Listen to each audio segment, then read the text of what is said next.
Welcome to Sweet Life Beat Life. We hope this video helps. You first confirm prerequisites. You need a Google account and the Meet that supports live captions. Once done, join the meeting as host or ask the host to grant you caption controls. Make sure captions are enabled in Meet settings. You toggle captions from the three-dot menu. Then select the spoken language so Meet can detect incoming audio. You're starting now.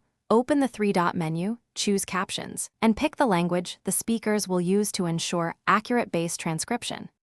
Once captions are live, enable Translate Captions to render translated text for listeners. You select the target language from the list. Make sure you choose the language your attendees need. If multiple languages are required, instruct participants to pick their display language in Meet settings. Also verify audio quality. Move closer to the microphone or mute noisy participants because translation accuracy depends on clean speech input.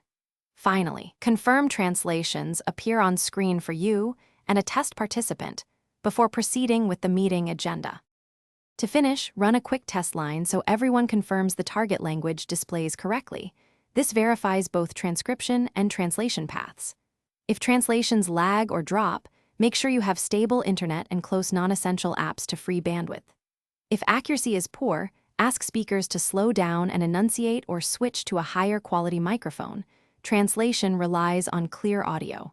Troubleshooting tip: if problems persist, reload the Meet tab or have the host disable. Thanks for watching. Consider subscribing if we helped you.